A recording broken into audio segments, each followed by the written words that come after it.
एक गांव में अनाजी नाम का एक आदमी रहता था। अनाजी के पास एक गाय थी। गाय का दूध बेचकर अनाजी अपना घर खर्च चलाता था। उसी गांव में अनाजी का बड़ा भाई धनाजी भी रहता था। धनाजी को अपने अमीर होने का बहुत अहंकार था। गरीब अनाजी और उसके परिवार को धनाजी अपने बराबरी का न समझता था, उनसे कोई संबंध न रखता। एक दिन अचानक किसी बीमारी से अनाजी की गाय मर गई। अनाजी और उसकी पत्नी को इससे बहुत दुख पहुंचा। वो गाय को बहुत प्यार करते थे। गाय के मरने से अब उनके पास बेचने के लिए कुछ न था। जल्दी ही अनाजी के पास के सारे पैसे खत्म हो गए। अनाजी चिंता में पड़ गया। उसे समझ ही नहीं आ रहा था कि वो अब कैसे घर चलाए। अनाजी की पत्नी ने अनाजी से कहा, आप अपने बड़े भाई से जमीन का हिस्सा क्यों नहीं मांगते? हमारी जमीन में मेहनत करके हम अपनी रोजी रोटी कमा सकते हैं। वैसे तो भैया हमसे कोई संबंध नहीं रखते, लेकिन तुम कहती हो तो मैं एक बार उनसे बात करके देखता हूँ। अनाजी धनाजी के घर पहुंचा। उसने अनाजी को अपनी बुरी हालत के बारे में बताया और जमीन में अपने हिस्से की मांग की। तुरंत धनाजी भड़का, वो जमीन सिर्फ मेरी है।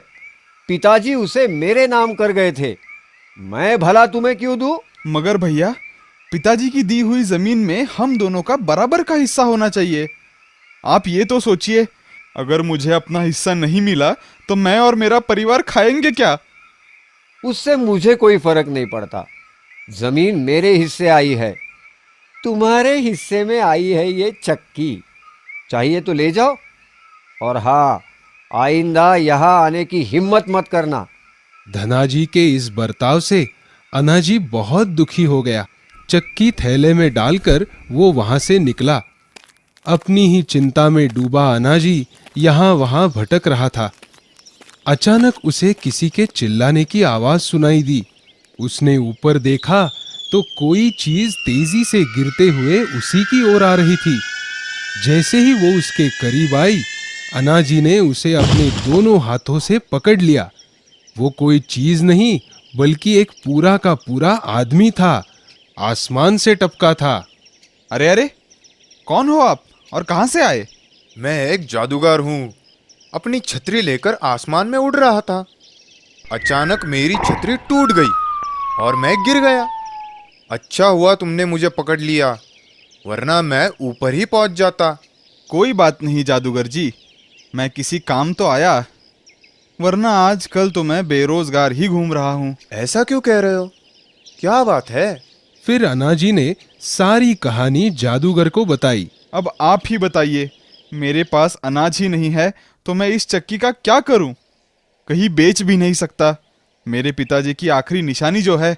कोई बात नहीं, कोई बात नहीं। तो ये चक्की है तुम्हारी। लो, अब ये हो गई जादू की। मतलब? अरे अब ये कोई मामूली चक्की नहीं, ये एक जादुई चक्की है। इससे तुम जो मांगो मिल जाएगा। क्या आप सच कह रहे हो? मुझे तो विश्वास ही नहीं होता। कोई बात नहीं, तुम्हें विश्वास भी हो जाएगा।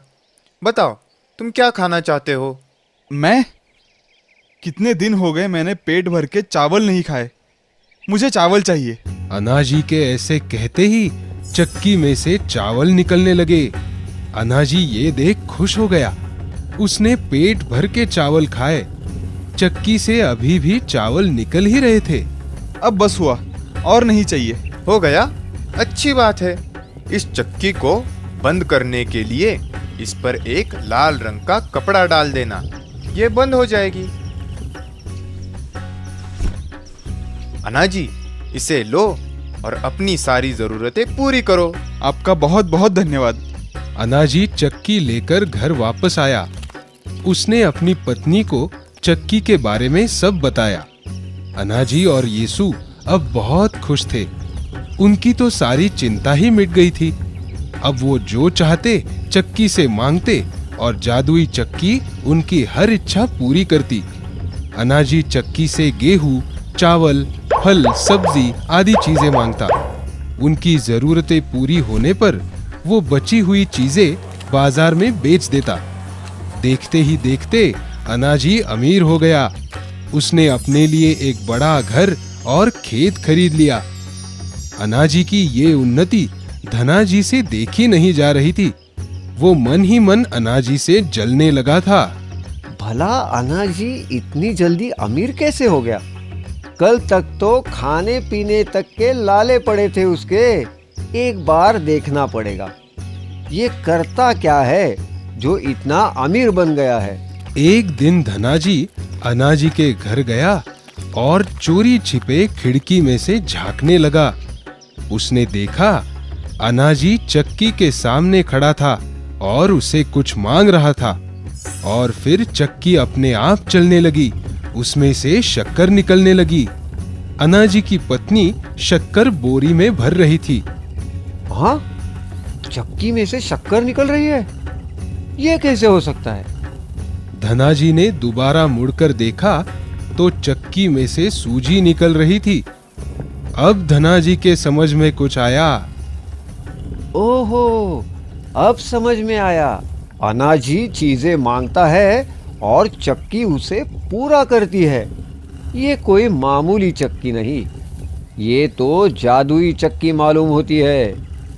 ये जादुई चक्की तो मेरे पास होनी चाहिए। उसी रात धनाजी ने जादुई चक्की अनाजी के घर से चुरा ली। उसने सोचा चक्की के साथ अब गांव में रहना मुमकिन नहीं। कहीं अनाजी को मालूम हो गया तो? इससे अच्छा मैं जादुई चक्की लेकर कहीं दूर चला जाता हूँ। घर वापस आकर धनाजी ने अपनी पत्नी को जादुई चक्की के बारे में बताया। अंत में उसने कहा, चलो चलो, अपना सारा सामान बांध लो। सुबह होते ही हम इस गांव से कहीं दूर चले जाएंगे। सुबह होते ही धनाजी और उसकी पत्नी गांव से दूर जाने के लिए एक नाव में बैठे। नाव उन्हें लेकर दूसरे गांव जाने लगी। धनाजी मन ही मन खुश होने लगा। अब तो मेरे पास जादुई चक्की है, जो चाहे मांग सकता हूँ। ना, मैं चक्की से खाने पीने की चीजें नहीं मांगूंगा ना।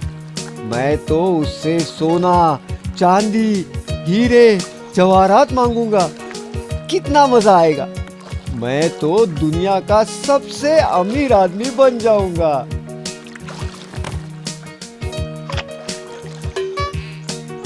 अजी सुनते हो, सुबह जल्दी जल्दी मैं सब्जी में नमक डालना ही भूल गई। अब नमक कहाँ से लाऊं? बिना नमक के खाना मेरे हलक से उतरेगा नहीं। अरे कोई बात नहीं भगवान, अब भी नमक हाजिर करता हूँ। धनाजी ने थैले में से चक्की निकाली और उससे नमक मांगा। चक्की घूमी और नमक निकलना शुरू हो गया। धनाजी ने मुट्ठी भर नमक अपनी पत्नी को देते हुए कहा, ये लो नमक। इतना बस है कि और दूं? अरे बस बस, सिर्फ नमक थोड़े ही खाना है।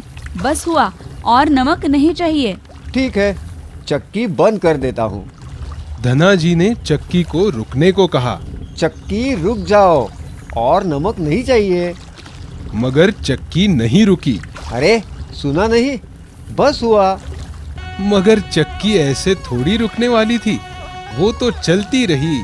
नमक बाहर निकलता रहा। ठहरो, अब बस हुआ। अरे चक्की को कैसे बंद करते हैं ये तो मैंने देखा ही नहीं। चक्की चलती ही जा रही थी। नाव में नमक का ढेर बढ़ते ही जा रहा था। धनाजी की पत्नी परेशान होने लगी। अजी ये क्या हो रहा है? बंद करो इस चक्की को, वरना हमारी नाव डूब जाएगी। अब डर के मारे धनाजी की हालत खराब होने लगी। चक्की बंद करने के लिए उस पर लाल रंग का कपड़ा डालना होता है, ये तो उसे मालूम ही नहीं था।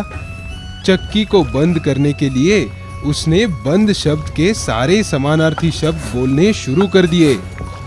ठहरो, रुक जाओ, बंद हो जाओ, खत्म करो।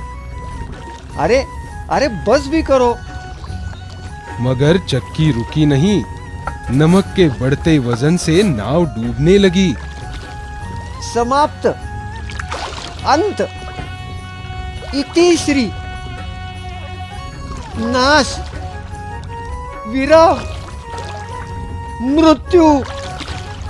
ना चक्की रुकी, ना ही नमक निकलना बंद हुआ। नाव के साथ साथ धनाजी और उसकी पत्नी भी पानी में डूब गए। चक्की भी डूबते डूबते पानी के नीचे जमीन पर जा गिरी। धनाजी को अपने किए की सजा मिल गई।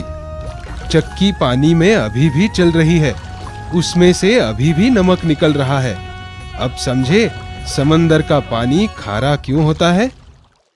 हम आपके लिए हमेशा नई कहानियाँ और नए गाने लेकर आते रहेंगे। तब तक आप गाते और देखते रहिए jingle Toons, jingle Toons, jingle Toons.